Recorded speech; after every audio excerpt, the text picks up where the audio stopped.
Это река Ботума, правый приток бурной Лены, который проходит по природному парку Ленские столбы. Спокойно и не спеша, в отличие от своей матери с буйным нравом, Ботума проистекает по длине в 418 километров. На протяжении этого пути она вбирает в себя силу 6 десятков горных рек, впадающих в нее. Благодаря этому Ботума давно стала своеобразной меккой для ценителей захватывающей рыбалки. Кроме того, ее спокойный и покладистый нрав идеально подходит для семейного отдыха и неспешных сплавов. Но бросить вызов духу приключений она все равно способна. Мне папа рассказал о том, что его друзья собираются поехать на сплав. Ну, меня позвал папа, и я сразу согласилась, потому что я хотела поехать. В позапрошлом году меня крестный пригласил на сплав, и с тех пор я почти каждый год езжу с ними. Ну, просто я каждый год на сплав хожу, как бы. Уже давно, правда, в прошлом году не ходили, или не получилось. Ну, я не помню, на прошлых сплавах, на каких именно реках я была. И, каждый год мы съедем, это, можно сказать, наша традиция с папой.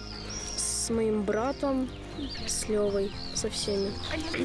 И он просто...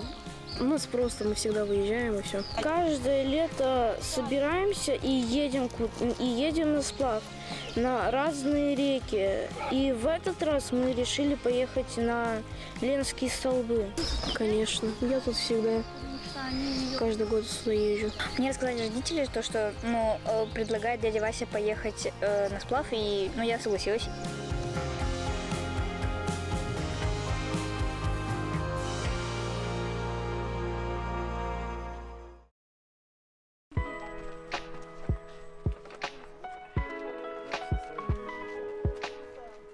Здравствуйте. Здравствуйте. Здорово. Меня зовут Герман, его зовут Лёва. Я хочу отдохнуть, а он хочет половить рыбу. Правда, самое страшное, то, что мы будем ехать в машине много. Это самое худшее. Веселье и интересных новых ощущений. Много людей и холодно, а плюсы, весело будет, наверное. Сегодня 16 июня 2023 год. Мы собираемся на реку Ботума. Она находится в 130 километров от города Якутска. Горная речка, не категорийная, там первая категория. Подходит и для детей, и для взрослых. Сейчас нам на автобусе мы проедем порядка 150 километров. Из них 20 километров мы на пароме перейдем через реку Лена. И потом по трассе 130 километров до кафе «Легион». А далее перегружаемся на грузовые машины, вездеходы, не вездеходы, УАЗики. Путь предстоит не самый долгий. Природный парк Ленские столбы, куда входит сплав, находится всего в 3 часах езды от города Якутска. Но запастись терпением, хорошим настроением и парой-тройкой баек будет совсем не лишним. Я Андрей Попов, и мне в этом году исполняется 13 лет. Меня зовут Лёва, мне 10 лет, в свой день рождения сломала руку. Меня зовут Матвей, мне 14 лет, играю в волейбол. Меня зовут Герман, и я правша. Меня зовут Витя, мне 40 лет. Меня зовут Саша, мне почти 10 лет. Меня зовут Евгений, я отец и муж. Меня зовут Лена. Мне 40 лет и 2 дня. Я впервые за 3 года еду на сплав, наконец-то. Меня зовут Ростислав, мне 41 лет, это мой 3-й сплав. Я люблю заниматься рыбалкой, охотой, а сам строитель. Меня зовут Алиса, и мне 10 лет. Меня зовут Анфиса, мне 12 лет.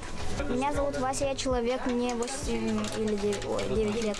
Меня зовут Маша. На сплав еду первый раз. Меня зовут Эвелина, мне 12 лет, я занимаюсь танцами. Кто найдет самый красивый камень, от меня на Сбербанк 1000 рублей.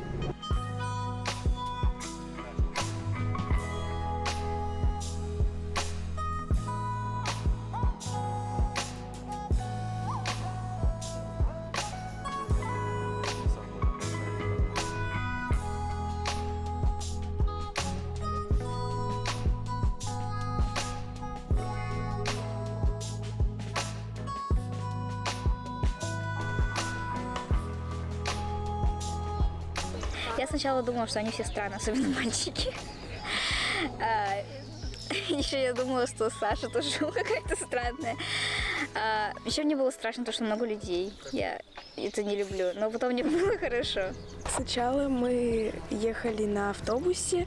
Когда ехали, у нас автобус как-то поломался, то, что там не хватало воды. И всю воду, которую мы купили, мы ее вылили в этот автобус, чтобы доехать. Мы собирали цветы, я их хотела забрать, но потом в самый последний момент, когда мы уже должны были садиться в машину, и я побежала, и потом я такая забыла, и когда двери захлопнулись, я вспомнила. Ну, ехали недолго, время быстро пролетело, там поболтал, было весело. Мы там останавливались, я собирала цветы. И потом мы дальше доехали до кафешки, покушали. Там будем перегружаться. И, скорее всего, все залезем, не пойдем пешком. Поедем, скорее всего.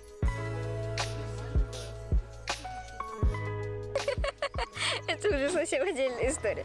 Я там чуть не упала на некоторых людей. Там было очень много кочек. Я боялась удариться башкой, но я это не делала. Очень сильно качает.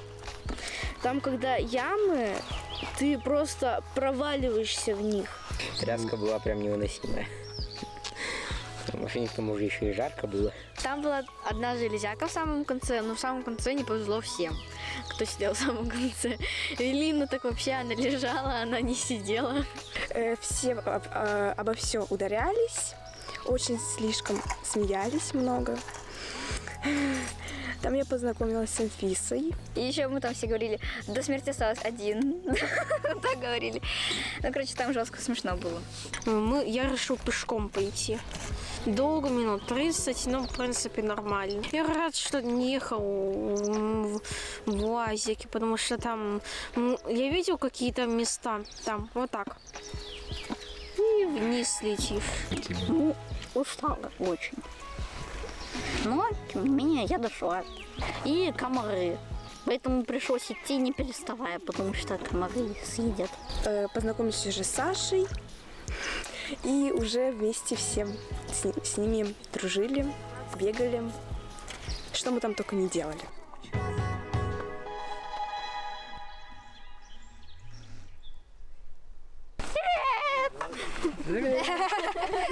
Поездка шикарная просто. Сплав по Ботуме – дело ответственное, и подходить к нему надо с умом. Первый сплав он трудный самый. Главное – соблюдать технику безопасности. Хоть нрав у Ботумы и покладистый, но осторожность не помешает никогда. Костры, костер разрешается 1,5 метра от воды. 3-4 метра уже это плохо. Сегодня как раз ветрено, опасно. Смотрим за детьми обязательно. Медведей хватает. Каждый километр почти медведь имеется. И с детенышами сейчас в данное время. Так что опасно. За детьми взрослые наблюдаем. И дети, это спичкой не играем в лесу. Да. Обязательно. Хорошо? И без мамы, папы в туалет не уходим. Да. И в воду тоже не заходим без взрослых. А то течение, эта речка, течение очень сильное, опасно. Сразу быстро не туда унесет. Хорошо? И все. Отдыхайте. Золотое правило гласит о том, чтобы на воде ни в коем случае не снимать спас-жилет и всегда находиться в нем. То есть, если я увижу, сразу все, пока не оденете, в воду не заходите. Это весло. Смотрите, наверху видите такая буква Т, да? То есть, его держите так весло, не вот так, а именно вот так. Той рукой, которую держите, можете и правой, или левой, ну давайте правой. Ее толкаешь, вот все попробуйте так сделайте. Толкать. А этот тянете на себя. Андрей, и вот такой грибок получается. Как в обычной лодке ты сидишь внутри, а ты должен сидеть по краям. Очень большая вероятность, что ты упадешь. Ты, кстати, на сплаве первый раз? Да. Я попала с родными. И еще с семьей. Впечатления были то, что у меня сейчас рука отрывется, когда гребла. Это было довольно трудно. Мы поехали на катамаране. В первый день мы поехали только с Сашей. Я не боялась вообще, а Саша боялась. Поэтому я ее держала. Тебе давали грести? Весло давали? Нет. Ну, хотели дать. Один раз. Пороги эти все перекаты как-то, ну, их было мало, они были незаметными, вот. Бывает, конечно, что на мель садились вроде один раз, но это так. Прошли достаточно неплохо для первого дня. Конечно, повлияло то, что мы приехали почти под вечер. Если бы, думаю, утром пришли, могли бы уже и сегодня, то есть вчера тут быть.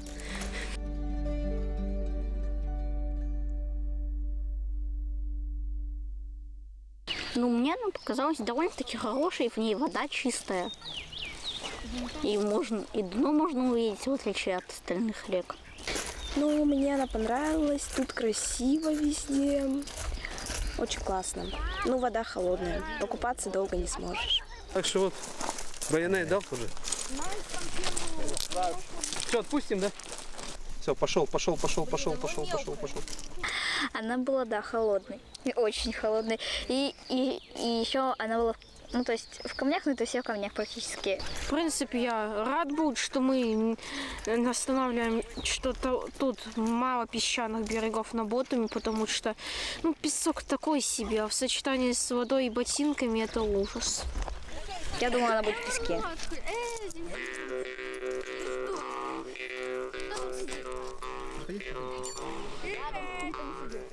Получилось! Мы собрали палатки, вещи все положили. И потом мы покушали. Потом мы играли в мафию все вместе. Взрослые до часу где-то не спали. А вот мы играли в мафию. Мафия делает свой выбор. Так!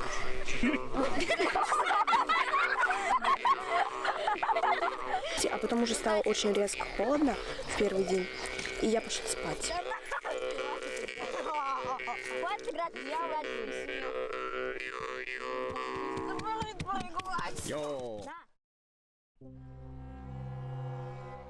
Было холодно прям очень. Даже в спальнике можно было спокойно замерзнуть. Чувство такое было, как будто зима на дворе. Ну, я была в спальнике, который до минус 50, так что мне было нормально, как бы. Мне было не слишком-то холодно. Мне только сначала было холодно, потом я его правильно одела, и мне было нормально. А холодно было только в начале, потом, когда я одела теплые носки, было нормально. Ну да, было довольно холодно, но, ну, как-то, фиолетово.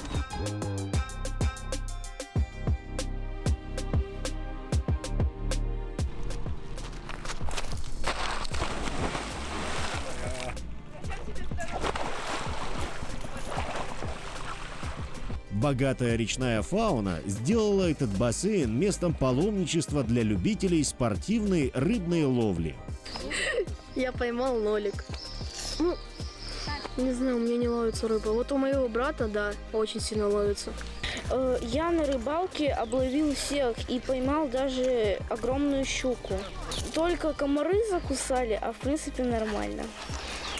Я уже миллиард раз на спиннинг ловил, кидал, ничего не получалось. У меня получилось так, что я блеснул на дерево, закинул, что она оторвалась с корнями. Я очень много рыбачу, и это, наверное, везение. Потому что я забыл свой спиннинг дома, потому что не нашел его. Так бы рыбачил почти каждый день.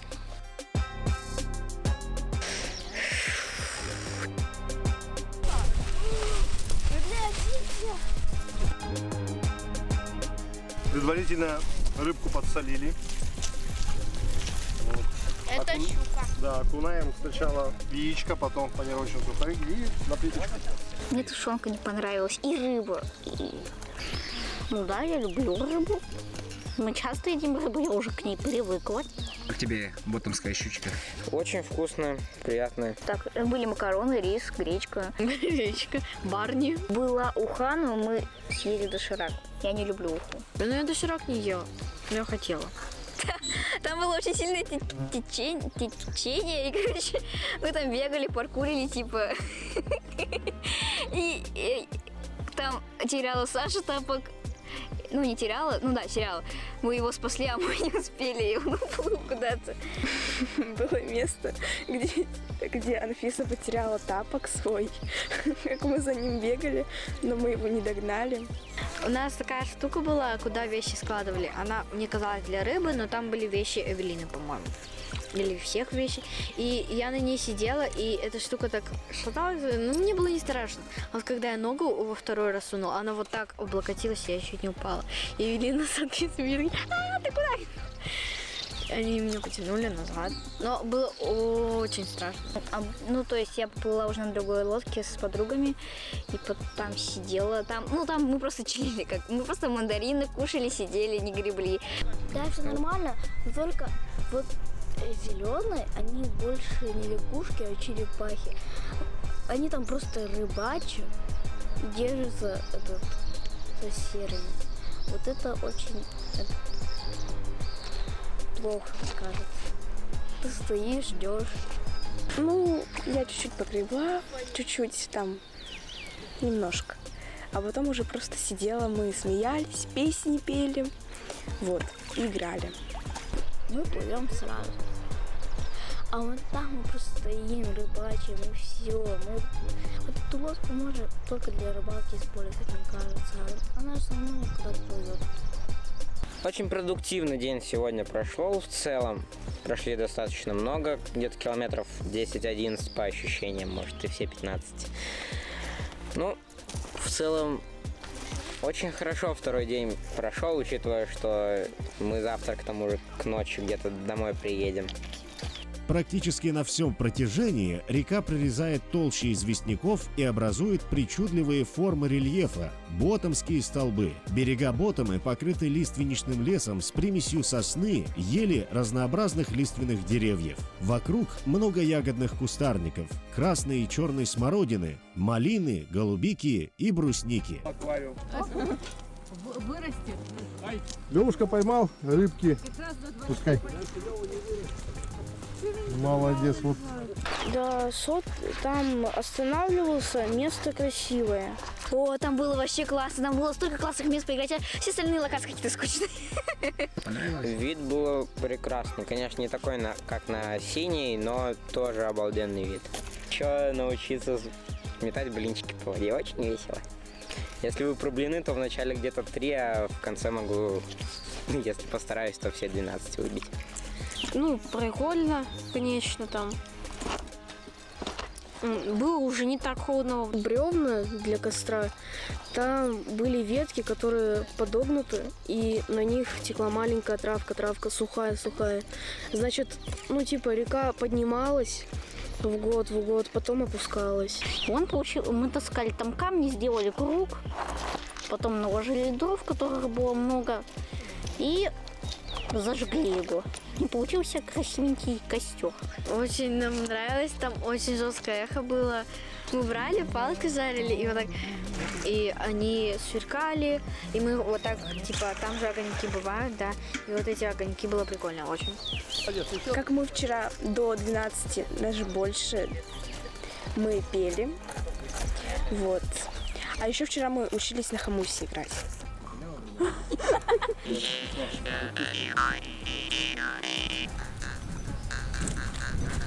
Мы орали там.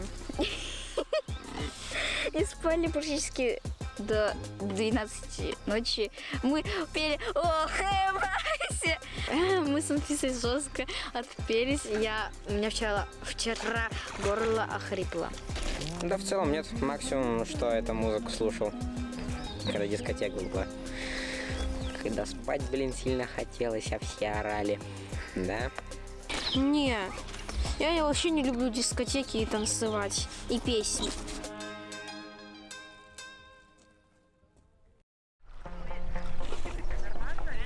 Так, все посмотрите на меня. Интересный факт. В Верховье преобладает врезанное прямолинейное русло. Ниже Холболоха Ботома течет среди невысоких лесистых возвышенностей. Берега пологие, галечные. Островов почти нет. Ширина реки меняется от 10 до 40 метров. Основными препятствиями являются перекаты длиной 50-100 метров. На первых 160 километрах пути их насчитывается около 90.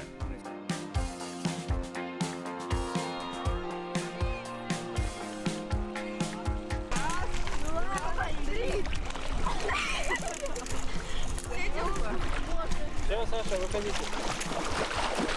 Можешь так водичкой, Саша.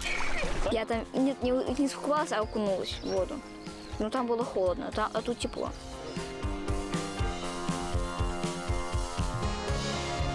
Отправляясь в путь навстречу неизведанному, нужно помнить о том, что более важным, чем наличие пресловутых делений на антенне мобильного телефона, является наличие людей. Особенно вдали от цивилизации, когда сама природа требует объединения и единения с собой.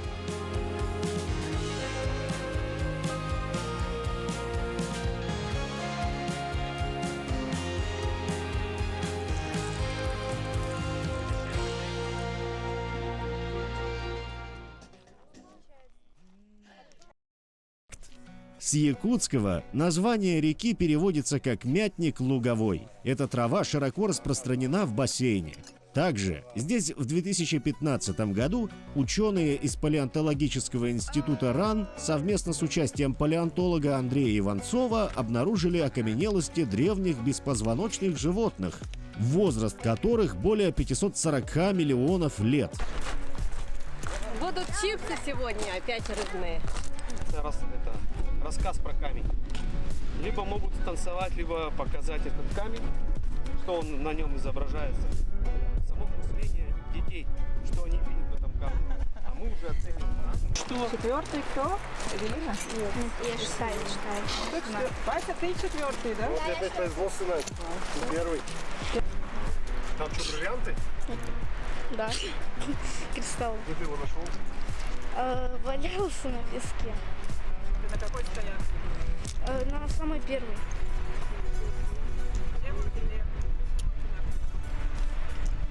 То, что он внутри кристаллический.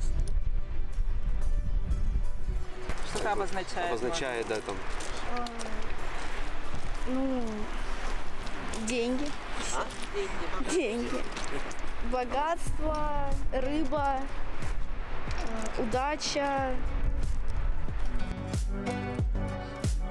Древний папа. Древний папа? А кто это нарисовал? Матвей. Он тебе помогал, да? Нет, он сам нарисовал. А, сам нарисовал. Но это древний Матвей нарисовал. С виду это обычный камень, но у него есть один секрет. Очень хитрый. Он может поменять цвет. Ну вот, если его опустить в воду, он станет желтым, а сейчас он сероватый. Жил-был на свете пингвин, он смотрел YouTube и заметил Дрима, Майнкрафта такого. Он пошел к маме и сказал: мама, я хочу прокурить и стать Дримом. И она сказала: а Дрим это кто? Это Майнкрафт. Ой, ты же не в Майнкрафте, ты же в реальной жизни. Ну ладно, иди лучше рыбу лови. Окей. Он сказал: я не хочу. Потом все-таки одумался и пошел. Потом он залез на большую гору и решил спрыгнуть в воду, как Дрим. Но потом, когда упал, он проснулся, потому что это был сон. Потом он пошел ловить рыбу. И он понял, что они в Дубае. Почему тебе он понравился? Чем он тебе? Тем, что он про биовода. Биовода? Ну да. Если здесь? Ну, не, вчера, короче. На второй стоянке. И там был, да, на второй стоянке там был овод, а этот камень сверху упал на овода. Почему ты этот камень выбрала? Ну, потому что он красивый и очень похож на пещеру. Мне он очень понравился.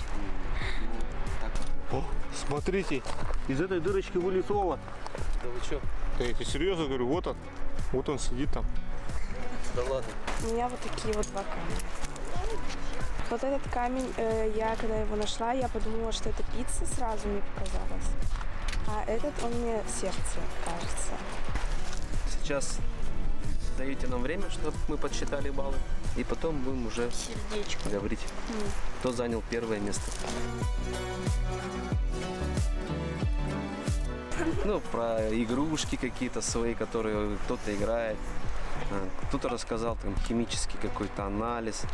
Кто-то увидел еду, природу. Ну, интересно было вас послушать. Нам было очень сложно вас оценивать, а каждый, мне кажется, занял первое место. Вообще каждый. Первое место занимает Лёва. Когда будет связь? Когда будет связь? Лёва, тебе живая медаль.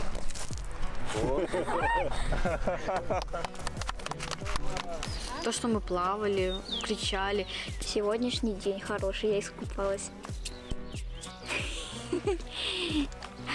Вы там жестко еще кричали гором, но типа кто там есть, потому что типа повторялись. Было смешно. Анфиса была для меня скорой помощью, потому что я всегда такая падала, и у меня сланцы падали, и Анфиса такая пыу, и помогала мне встать, там, одеть их, найти их. Мы ели сегодня тушенку. Очень много тушенки. Сегодняшний день хороший, теплый. Очень красивые. На нем удобно блинчики кидать. Я со спиннингом рыбачил. Ну, и рыба, собственно говоря. Я ее сегодня словила. Сколько поймала рыб? Пока что 3. Ну, в целом здесь есть хорошее рыбное место. Сегодняшняя локация, ну, тоже рядом с сопками. Тут, ну, классно, дрова близко, как бы.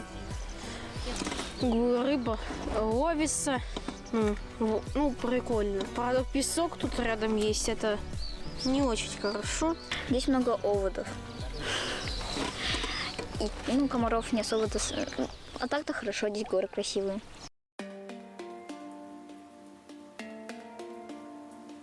Может, мы сейчас к ближайшему берегу и обед приготовим, пока они нас догоняют, да?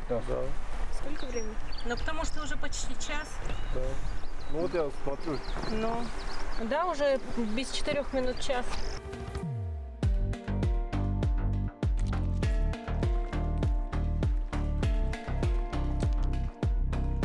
Что у нас на обед, дядя Женя? У нас будет гречка. Это классическое блюдо походной кухни. У нас всего есть выбор из 3. Из гречки, риса и макарона. С тушенкой. Тушенка. А еще бывает с рыбой.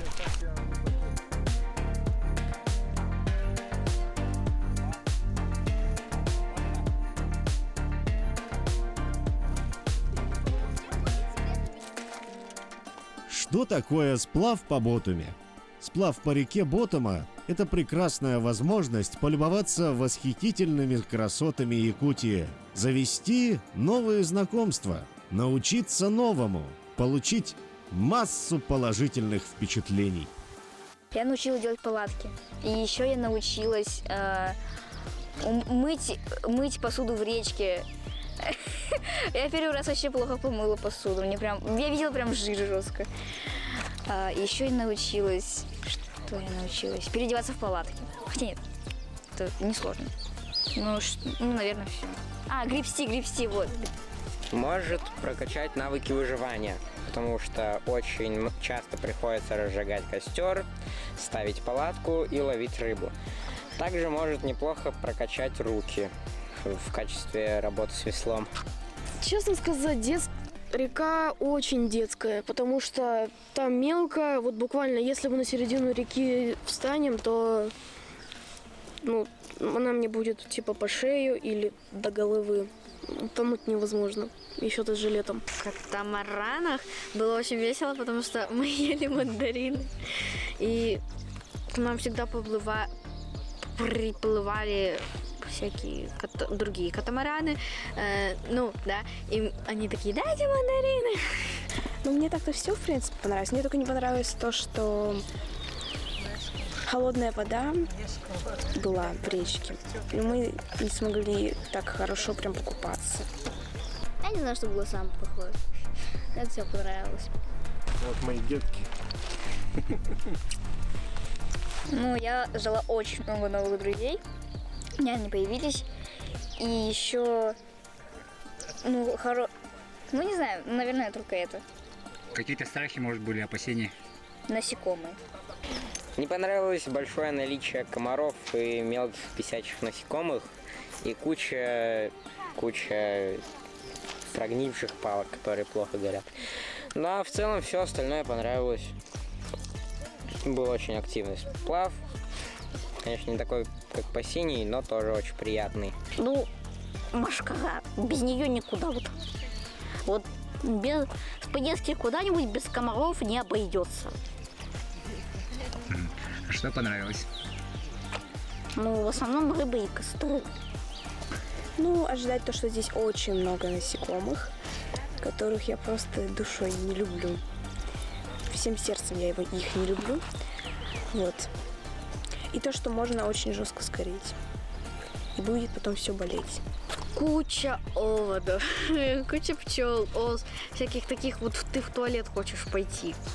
И тебя там, они в траве, наверное, сидят, и вот ты заходишь, там буквально тебе достаточно вступить, и там такая куча комаров, оводы, осы, это все. И ты такая, о, нет. Ну чё? Нормально. Желаю вот друг из интернета. Там типа 3 километра Лена. Кстати, у нас еще оператор есть, ходит, тут снимает все. И знаешь, что самое интересное? Я перестал пауков бояться. Не, сейчас нормально.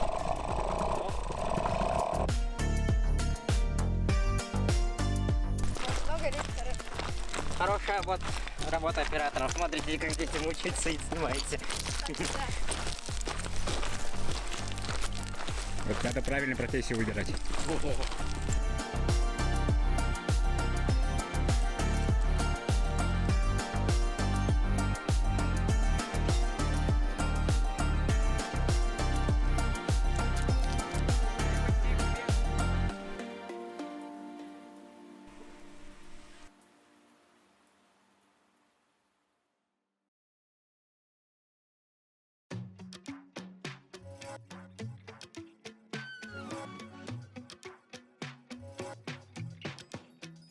Я говорю, что это очень классно. Если есть такая возможность, то надо ехать, идти. Ну, здесь очень красиво. И, возможно, новые друзья, новая еда, которую первый раз попробовала, как тушенка это.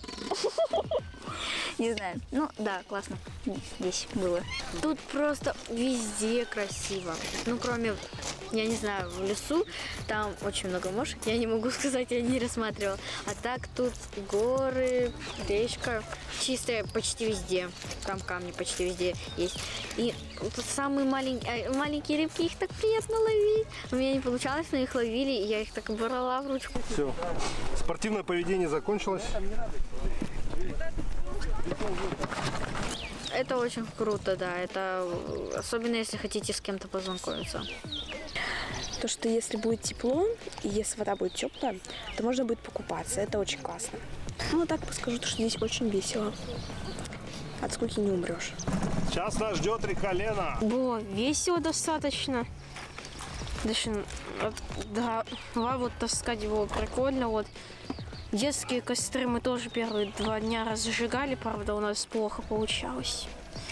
Не то, что это сидеть перед телеком и смотреть там какие-то сериалы. Вот. Это активный отдых, он так. Мне больше нравится. Берите запасные тапки. Очень полезная вещь, это запасные тапки. Ну, во-первых, не брать с собой колонок. Ну, не знаю, я бы им посоветовала поехать куда-нибудь все-таки. Все-таки мы часто путешествуем в семье. Берите тонкую одежду, потому что когда вы будете плыть, солнце очень сильно жгет лицо. Я посоветовал ехать. Почему? Тут вы сможете научиться жить без телефонов. То, что кажется невозможно, это возможно, оказывается, я не сдох. представляете? Еще вы тут научитесь выживать. Я думаю отправиться, потому что тут красиво и много рыбы.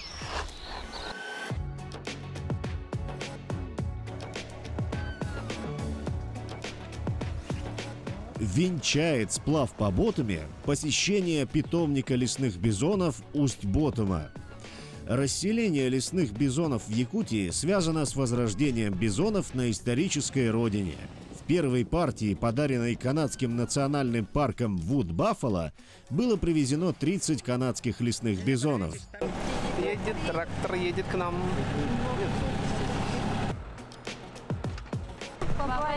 По полям, зеленый трактор едет к нам. У него песенку поет. А ну, малыш, давай, попробуй отгадай. Кто же? Ну, думаю, там будут просто бизоны. Так, ничего от них такого не ожидаю. То же самое, надеюсь. Но там эти, то ли лошади, то ли бизоны, они вообще не хотели к нам приходить. Я не знаю, у меня бизон ассоциируется с мочалками. То есть ты уже там бывала? Да. Ну, мне кажется, там будет классно, мне кажется. Ну, я, конечно, их немножко боюсь, этих бизонов. Ну, не знаю, наверное, понравится. Боюсь. По классике увидеть бизонов, но в целом, что можно еще ожидать от него? Увидеть бизонов. Я их не видела. И не помню, как они выглядят. Так, дети, сейчас выходим. Потихоньку не разбегаемся. Вот здесь рядом. Если что, всегда запрыгивайте в кузов. Перед вами стадо лесных бизонов. Не путайте, пожалуйста, их со степными бизонами, с зубрами, которые обитают в Европе. Это представители самые крупные из семейства бизоних. И привезены они были сюда в 2006 году из Канады, с территории национального парка Элк-Айленд. Было привезено первые 30 бизонов, это были 15 самок и 15 самцов. И с тех самых пор было 4 привоза, то есть 120 бизонов было привезено. Сейчас, когда они дорастут до возраста 1,5-2 лет, мы их пакуем и отправляем вот в Тымпино, где они проходят адаптацию, знакомятся с другими бизонами, ну и потом отправляются уже на свободу.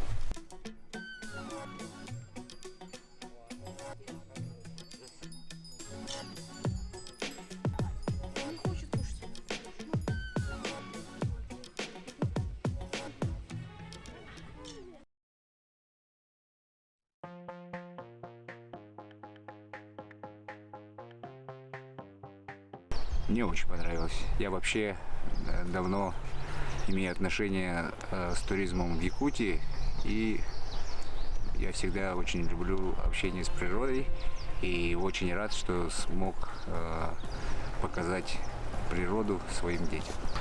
Вот, я говорю, что обязательно на этот детский сплав я очень хочу попасть. У меня 3 детей, и хотя бы с одним ребеночком, но я поеду. Дочку в прошлом году хотел взять, но из-за того, что ребенок еще был маленький, это затею отменили. Но в этом году уже мечта сбылась ее. Она плавала на Ботуме. Но по виду я вижу, что дочке очень нравится. Да, все красиво. Вообще отличная речка, прекрасная природа. Она местами есть перекаты, есть плесы, есть где поработать веслом, есть где, ну, то есть можно брать детей на такие сплавы, именно вот как река Ботума. Она не слишком сложная, скажем так. И особенно тем, кто первый раз из детей таких сплавов, она подходит идеально. Переживания были больше у мамы. Я знал, что если это детский сплав, то он будет в таком режиме очень легком, не напряженном. Тяжести таскать не нужно будет, никаких там опасностей тоже не должно быть. Потому что Вася знает, Вася сам своих детей взял, и поэтому у меня не было переживать. Жена немножко переживает. Я знаю, потому что сейчас уже 2-3 день мы без связи. Наверное, она все-таки ждет. Я думаю, что наоборот дети должны ездить, где меньше телефонов, они отдыхают от этого, потому что в городе они постоянно, что в машине, что там на улице, в кафе, там, в школе, на каких-то праздниках они сидят в телефонах. И это очень сложно сейчас с этим победить, потому что эра у нас компьютерная идет. Ну, на самом деле, она до последнего думала, что будет связь. Она об этом узнала уже вот в конце, практически, когда мы уже вещи собирали. Я ей сказал, что связи не будет, зачем тебе брать этот телефон. Она немножко из этого переживала, потому что она очень общительная девочка, она любит общаться там со своими подружками весь, у них там постоянная переписка. Но попереживала, и ничего, нормально. Сейчас он подружилась с двумя девочками и прекрасно, по-моему, они проводят время. Нет, она не устала. Единственное, что говорю, она очень боится этих комаров, всяких мошек, жучков. Все. Все остальное ей устраивает. Купается немножко, познакомилась с девочками, играется, общается. Ну, это, в принципе, все нормально. Да, я думаю, вот на данный момент Саше очень сильно нравится все, что происходит. Все. Вот вчера Василий нам как раз об этом напоминал, говорил о том, что мы создаем воспоминания для них, они будут это дело вспоминать, надеюсь, дети будут это вспоминать еще долго, у них это в память останется, они когда взрослые даже станут, вот, мы когда-то ездили на сплав там с папой, это прекрасно.